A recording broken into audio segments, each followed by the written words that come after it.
están? Bienvenidos a Punto de Encuentro por el canal de la ciudad, este programa que celebra la diversidad de cultos que conviven en la ciudad de Buenos Aires. Mi nombre es Nadia Balbaki y yo los voy a estar acompañando durante este recorrido.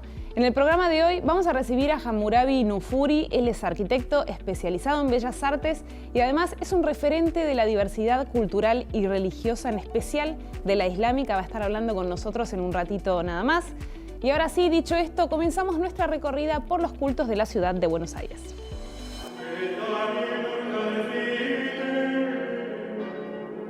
Nos encontramos en la parroquia San Cayetano, acá en el barrio de Belgrano, la calle Vidal entre La Pampa y José Hernández. Es una parroquia particular porque no solamente abarca lo que es el territorio parroquial de cualquier otra iglesia, sino que también es un santuario, es decir, es un lugar de encuentro del pueblo de Dios con Dios justamente a través del santo patrono que es San Cayetano, que como todos sabemos le pedimos para que no nos falte el pan y el trabajo.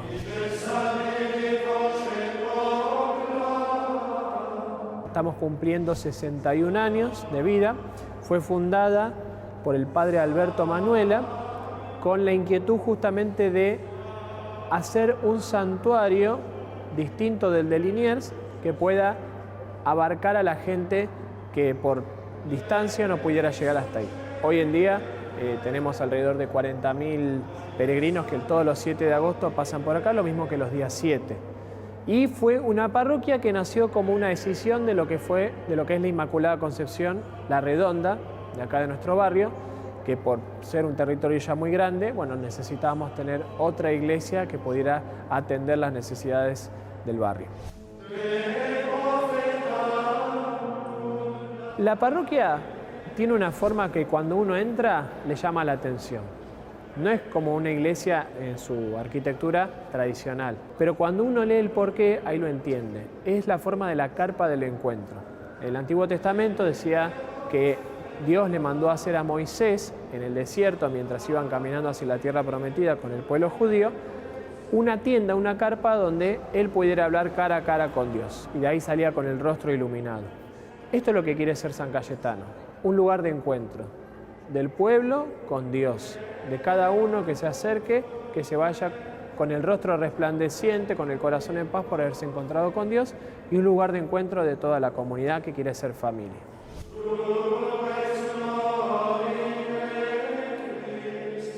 San Cayetano fue un sacerdote que previamente a ser sacerdote fue abogado, nacido en Italia. Todo su ministerio lo desarrolló mayormente en Nápoles y se dedicó a dos cosas en su vida. A la atención a los más pobres. Sus dos grandes obras fueron la atención a los hospitales de la Fundación de Hospitales de Incurables en aquel momento de la epidemia de sífilis, que era incurable, y el Banco de los Pobres, que hasta el día de hoy sigue existiendo en Nápoles. Era un banco que daba préstamos a los que más lo necesitaban sin cobrar intereses, para que la gente pudiera acceder a la vivienda.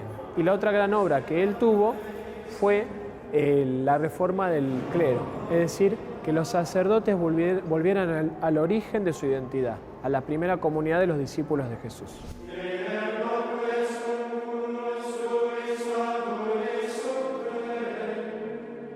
Esta comunidad, esta parroquia, busca nuclear y ser un lugar de encuentro para toda la gente, ya sea del barrio o de los que vienen de afuera. La iglesia está abierta desde las 7 de la mañana hasta la 1 de la tarde y desde las 4 de la tarde hasta las 9 de la noche. Tenemos 3 misas por día y también distintos espacios, grupos que nuclean a la comunidad. Obviamente el servicio de Cáritas para atención a los que más lo necesitan, pero también tenemos grupos de niños, jóvenes y adultos. Tenemos 2 colegios, Colegio San Cayetano y Patrocinio de San José, y bueno, mucha vida alrededor que gracias a Dios que la Virgen cada día va creciendo más.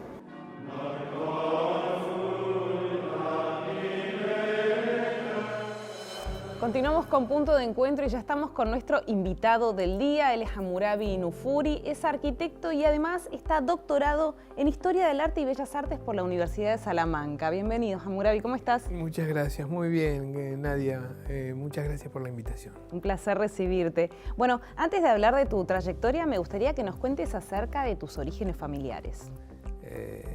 Mis padres son oriundos de Santiago del Estero, Lanús, Siria y del Nebek, básicamente de ese pueblito que está a 80 kilómetros al norte de Damasco, de donde es la familia Nufuri desde hace unos 8 siglos, según dice por tradición oral de la familia. Yo soy nativo de San Juan y Boedo, y eso lo tengo que poner siempre en el currículum, porque desde hace 60 años, cada vez que me presento, conozco a alguien, hola, ¿cómo te va? Bien, ¿cómo te llamas? Hammurabi. Ah, ¿sos de acá? Claro. Nosotros estamos formateados, en general, por la educación pública, por el discurso erudito, estamos formateados, tenemos una matriz de pensamiento que dividimos el mundo, lo leemos, dividido en 2 partes, opuestas y confrontadas entre sí, recíprocamente excluyentes. Lo que hay en una no puede existir en la otra, o mejor dicho, lo que hay en la otra necesariamente tiene que estar lo contrario. ¿Sí?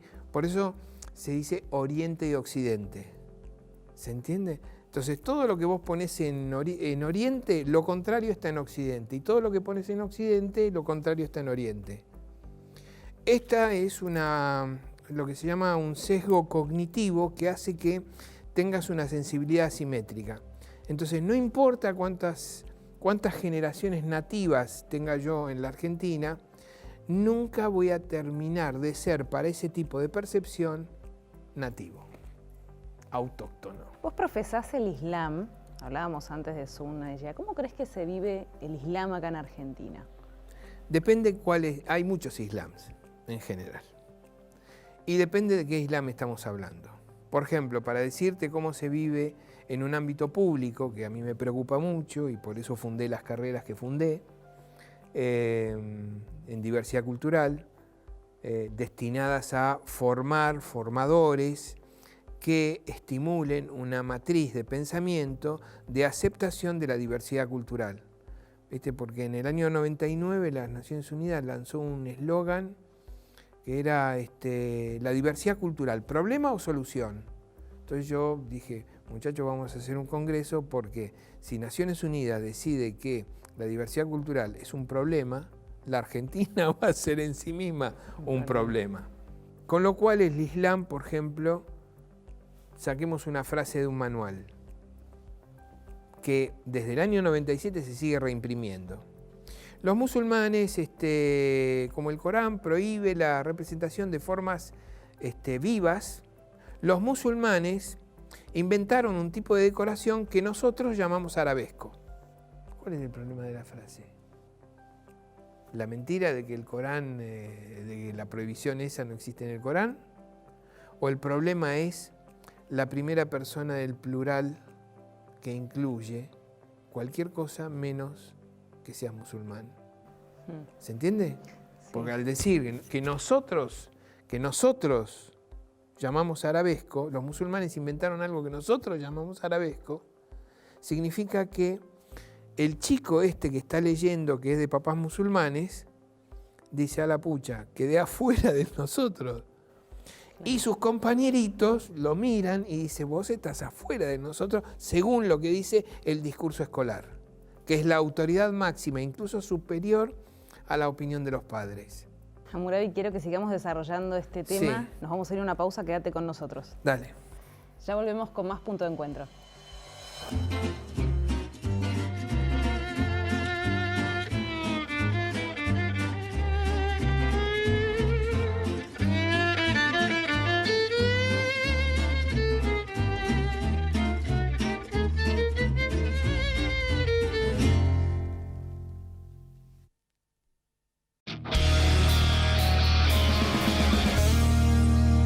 Continuamos con Punto de Encuentro y seguimos conversando con nuestro invitado del día, Hammurabi Nufuri. Habíamos cerrado el bloque anterior hablando de esto de la diversidad religiosa. Ahora estamos viendo una imagen en pantalla que habla por sí sola. Exactamente. Esta es la mezquita, la gran mezquita de Córdoba en España, ¿sí? Fundada en el siglo, comenzada a construir en el siglo VIII y concluida más o menos en el siglo X, que después que cambió la administración de islámica a cristiana, se le construyó adentro, como vos podés ver, digamos, una catedral. No sé si me explico. Sí. Se anexó ahí. Fue un oprobio, en su momento Carlos V dijo, digamos, si yo hubiera sabido, no lo hubiera permitido, etcétera, etcétera. Bueno, pero lo importante, porque la arquitectura llega a tener propia vida, ¿viste? Y lo cierto es que cuando empezaron a construir la catedral, los arcos de la mezquita se empezaron a venir hacia adentro, se empezaron a caer, ¿viste? Porque los arcos tenés que poner que uno al lado del otro para que en cadena aguanten los esfuerzos horizontales que genera. Cuando vos sacás uno, se viene en dominó, en cascada, se te caen. Entonces, ¿qué pasó? Hubo que construir esos muros que vos ves que salen de la catedral para afuera para sostener los arcos, ¿entendés? Sí. O sea, si la mezquita, digamos, sin la catedral hoy, se cae para adentro. Y la catedral sin la mezquita se cae para afuera. Se necesitan. Todo el tiempo la historia nos está dando ejemplos de que judaísmo, islam y cristianismo, digamos, siempre han sido creencias que surgieron de un mismo lugar, de una misma gente, en un determinado periodo, en un determinado territorio, se expandieron de la misma manera los tres, no por la violencia, como te suelen decir, digamos, los manuales sobre el Islam, y que, digamos, cuando se encuentran, trabajan complementariamente. ¿Me explico? Y la arquitectura te lo vuelve a decir. Y fíjate, no solamente te lo dice en la península ibérica, en un ejemplo que para nosotros puede ser lejano y que no lo es tanto, sino que también te lo dice en Buenos Aires. Fíjate. Ahí tenemos una mezcla. Parece un edificio árabe, sí. Y sin embargo, no deja de ser, es un edificio árabe, pero esta es el templo Or Torah, Luz Eterna de Barracas, la sinagoga, uno de los templos más antiguos e importantes de la comunidad judía, ¿sí? En la calle Bransen, fundado en 1925, como reza su placa en el más puro estilo damasquino. Mira. Porque esta es la comunidad de judíos emigrados de la ciudad de Damasco, capital hoy de Siria. Entonces es como que tenés una situación, un desenfoque, una lente, digamos, que te distorsiona toda la realidad. Con lo cual, digamos, si nosotros no empezamos a tomar la interpretación del mundo, seguimos delegando la interpretación del mundo en otras manos, caemos en una condición póstuma, que llama Marina Garcés, digamos, una especie de condición previa a la muerte. Para recuperar, digamos, la autonomía interpretativa, tenés que dejar de delegar la interpretación del mundo en otros. Tenés que dejar de ver a los otros con ojos de otros. ¿Se entiende Sí, lo totalmente. que quiere decir? Eso por ahí te va a permitir, digamos, descolonizar las mentalidades, que es por donde empieza el colonialismo. Y vamos a poder ver las varias caras, los varios abuelos que tiene la argentinidad, porque nosotros hasta el día de hoy seguimos siendo educados como sociedad de un solo abuelo blanco y europeo. Están empezando a aceptar que se tiene un abuelo afro y otro abuelo indo, ¿sí? Pero hay un abuelo que no se traga y es el abuelo que llaman turco. Claro, en bueno. los diccionarios, ¿sí? Hoy la palabra turco sigue representando, te dice, árabe de cualquier origen. Ah, no puedo creerlo. Claro, en el diccionario de la Real Academia Española y en la SAL, árabe de cualquier origen.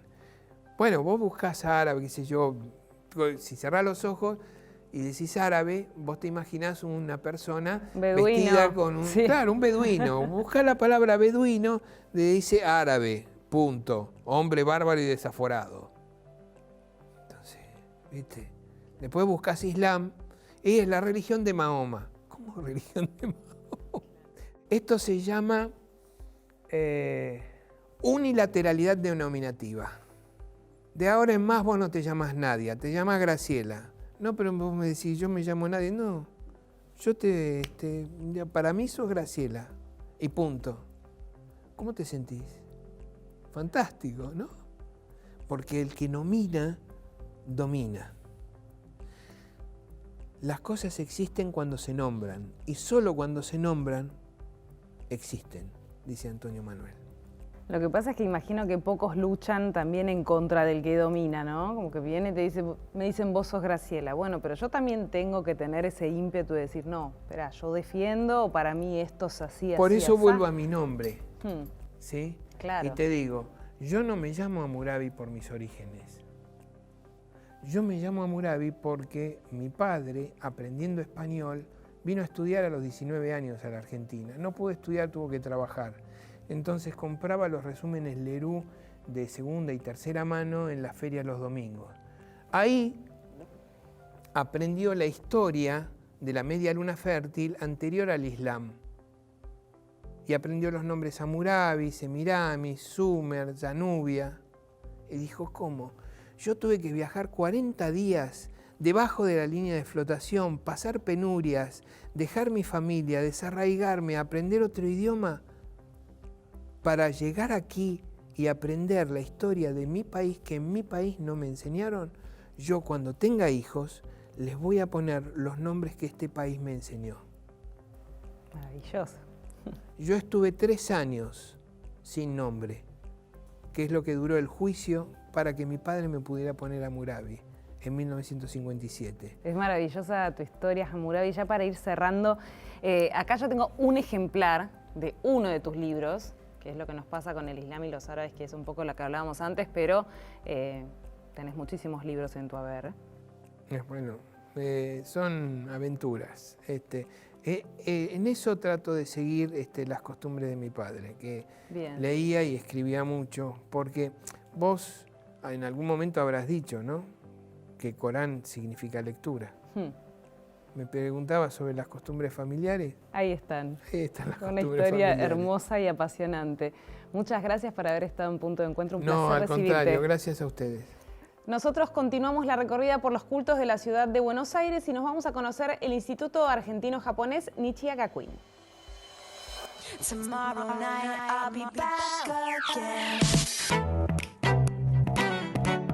El colegio se llama Nichiya Gakuen.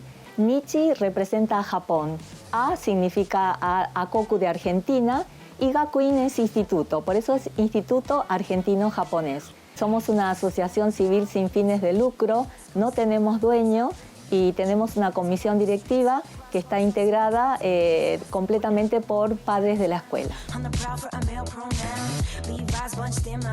El colegio se fundó en el año 1927. Los primeros inmigrantes japoneses querían trabajar, juntar dinero y volver en algún momento en Japón.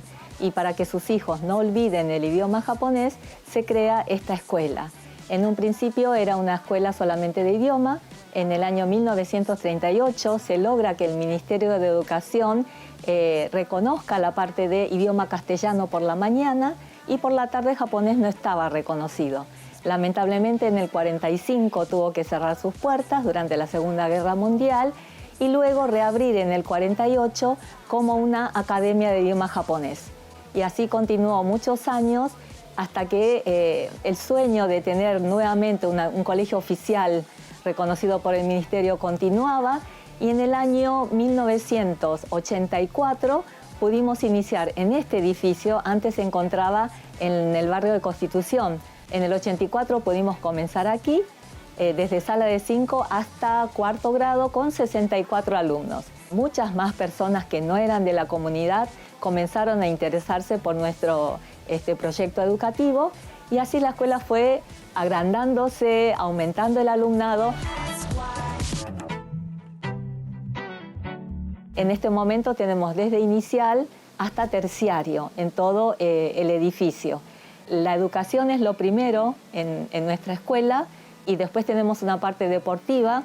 También le damos mucha importancia a la educación del cuerpo, de conocer cada uno su cuerpo, y también la parte cultural. Por eso quizás los 3 pilares nuestros es la educación, el deporte y la cultura. Bueno, nosotros somos una institución abierta a la comunidad. en donde en sus comienzos eran la mayoría descendientes de japoneses y hoy en día tenemos un 70% no descendientes de japoneses. Y lo lindo de la escuela es que hay una diversidad cultural muy rica en donde continuamente los chicos aprenden cosas nuevas, ya sea durante el almuerzo, en el recreo, en actividades, y eso creo que es muy enriquecedor. Queremos transmitir los hábitos y los valores de Japón. Por ejemplo, el respeto, la empatía, el mantener el orden y la limpieza en la escuela. Entonces los chicos saben que si hay basura en el piso, ellos tienen que recogerlo y tirarlo. Hay encargados de limpiar la mesa, de dejar ordenado el aula. Bueno, todas esas cosas se trabajan desde salita de 2. El chico de salita de 2 termina de comer, lleva su plato hasta un lugar, deja su tenedor en otro, o sea, sabe que lo tiene que dejar para facilitarle el trabajo a la gente del comedor.